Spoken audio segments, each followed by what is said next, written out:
Hey guys, hello, welcome back to the channel, We the Beginners. So UPSC Prelims 2023 is over, right? And I saw the paper. Paper is very tough, very hard.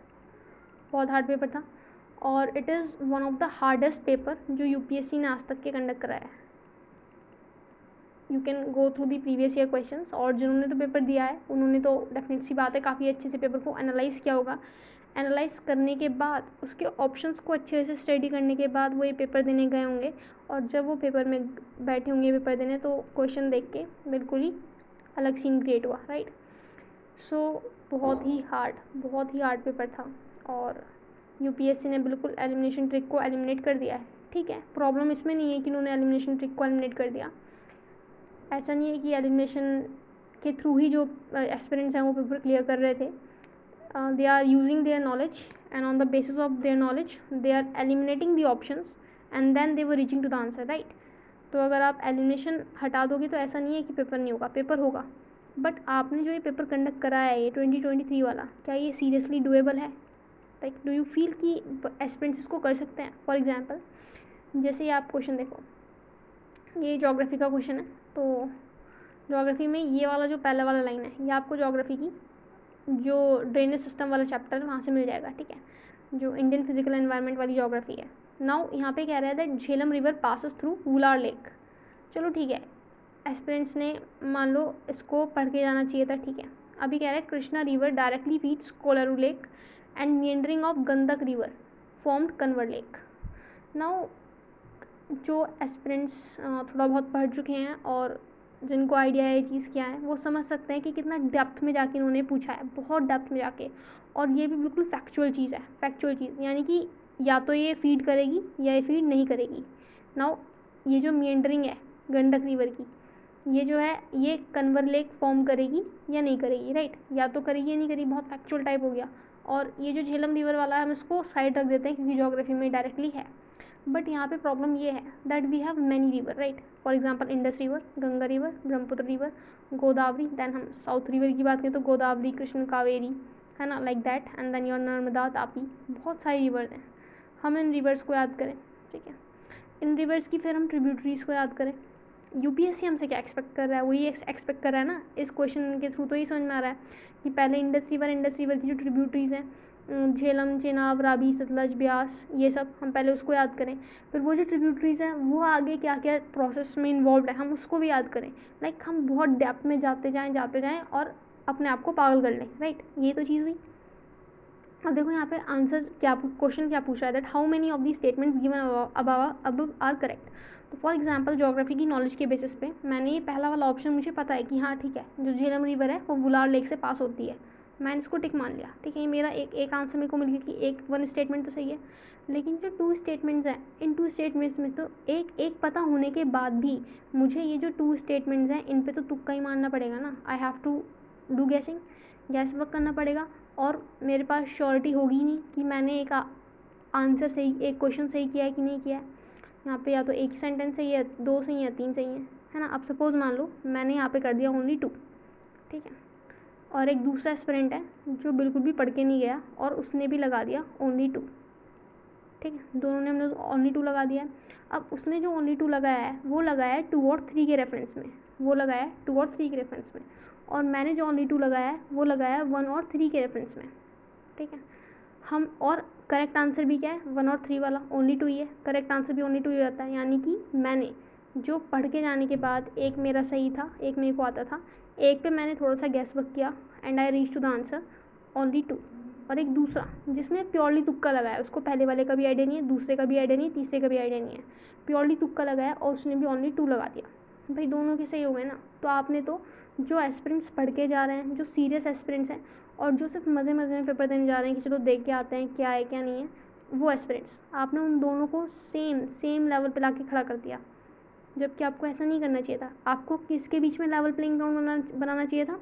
वो aspirant जो कि self study कर रहे हैं, जो coaching नहीं कर सकते, और वो एस्पिरेंट्स जो एक काफ़ी अच्छे रिनाउंस बैकग्राउंड से आते हैं और वो काफ़ी अच्छा कोचिंग भी ले रहे हैं, सब कुछ कर रहे हैं. तो उनके लिए आपको एक लेवल प्लेइंग फील्ड बनानी चाहिए थी पेपर को ईजी करके. बट आपने तो सिनेरियो चेंज कर दिया. ये क्वेश्चन हो गया. देन आप ये देखो, ये पोर्ट्स वाले क्वेश्चन, लाइक चलो इसमें भी सेम फॉर्मूला फंडा फिट होता है ना कि मेरे को एक स्टेटमेंट पे श्योरिटी है, दूसरे और तीसरे पर नहीं है।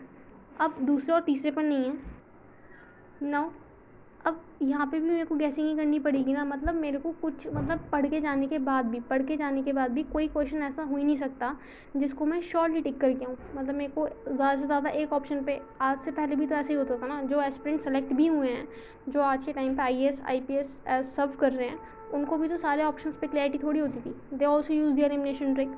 और ठीक है चलो, एलिमिनेशन आपको हटाना था, आपने हटाया, बट यार इतना इतना डीप में जाके, मतलब एक एक पोर्ट के बारे में आप एक्सपेक्ट कर रहे हो कि हम बहुत ही फैक्चुअल वे में उसको रीड करके जाएं। यहाँ पे भी इस तरीके से पेयर्स में क्वेश्चन पूछ रखे हैं।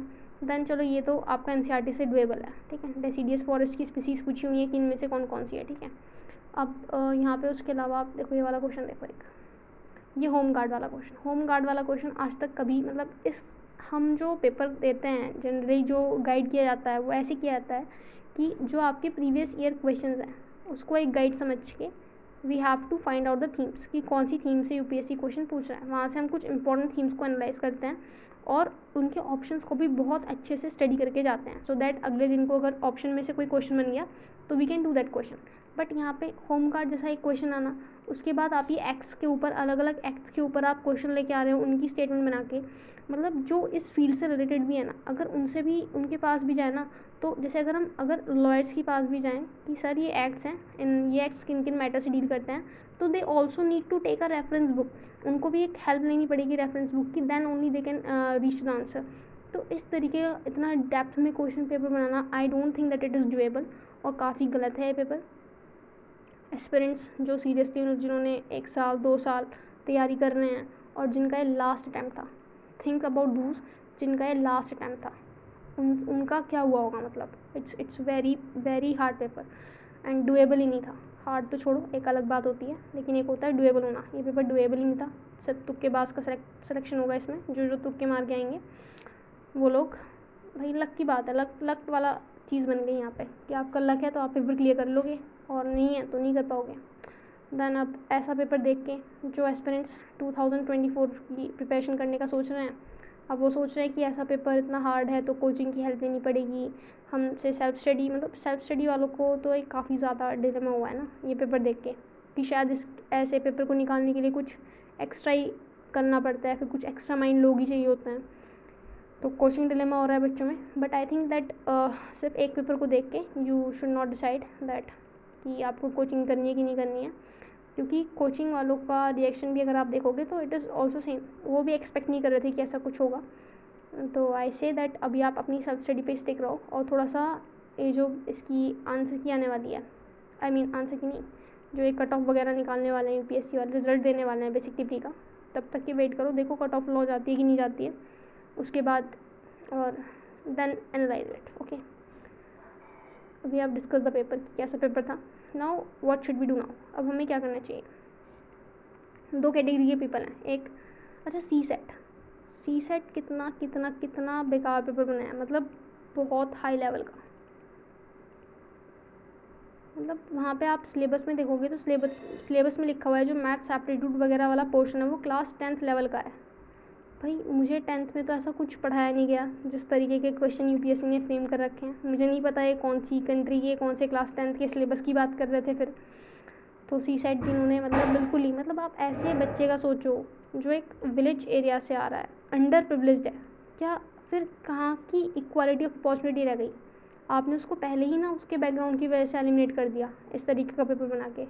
और UPSC तो बहुत इक्वालिटी की बात करता है, तो मुझे लगता है कि they need to revisit on their thoughts that उन्होंने ऐसा क्यों किया, और अगर इट्स पॉसिबल कि वो ये एग्ज़ाम को रिकंडक्ट कर पाएँ तो आई थिंक ये रिकंडक्ट होना चाहिए। क्योंकि भाई बहुत सारे एस्पिरेंट्स बहुत हार्ड वर्क करते हैं, ठीक है, इस पेपर को निकालने के लिए, और जिनका लास्ट अटैम्प्ट होगा मतलब उनकी तो बहुत ही, I can understand that what they were going through. तो UPSC अगर रिकंडक्ट करा सकती है तो रिकंडक्ट कराना चाहिए, और अगर नहीं भी करा सकती रिकंडक्ट तो जो एस्पिरेंट्स नेक्स्ट ईयर देंगे एटलीस्ट उनका डिलेमा तो कम करे। और वैसे ऐसा होता है कि जो UPSC का पेपर होता है ना, तो पेपर होने के बाद जो एक कमेटी बैठती है वो रिव्यू करती है पेपर को कि पेपर कैसा हुआ है। फिर उसके बेसिस पे नेक्स्ट ईयर का डिसाइड होगा कि नेक्स्ट ईयर भी आपको सेम वैसा ही कुछ देखने को मिलेगा कि नहीं मिलेगा। ओके, तो आपको क्या करना है, तो अगर आपका सी सेट क्लियर हो रहा है, ठीक है, और थोड़ा सा जो कोचिंग वालों ने आंसर कीज़ रिलीज़ की हुई हैं वहाँ से आपको प्री जो है प्रीलिम्स में आपको 75+ नज़र आ रहा है। तो अगर आपको 75+ नज़र आ रहे हैं तो आप जा सकते हैं, आप मेंस की प्रिपरेशन कर सकते हैं। इट मीन्स ठीक है, मेंस की प्रिपरेशन आप कर सकते हैं सी सेट अगर आपका क्लियर हो रहा है तो। और जिनका नहीं हो रहा उनको अपने बैकअप प्लान के बारे में कुछ सोचना चाहिए, ठीक है। मतलब एक बैकअप होना इस टाइम पे तो काफ़ी ज़रूरी है, क्योंकि पहले ऐसा था ना कि जो सीरियस कैंडिडेट्स होते थे वो एक रिस्क ले लेते थे कि जब हम सीरियसली पढ़ाई करेंगे तो क्यों नहीं निकलेगा।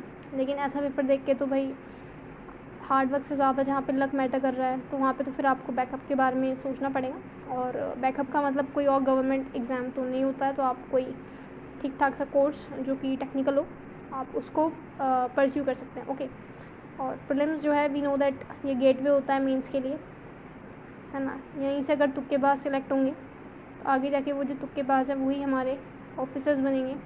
तो यूपीएससी को सीरियसली में इसको रीथिंक करने की ज़रूरत है। And I seriously request that agar reconducting this examination is possible, then please UPSC reconduct the exam for those who were very serious about the preparation and this was their last time. So thank you, and do like the video, share it with your friends and those who are preparing for this exam, and also subscribe the channel.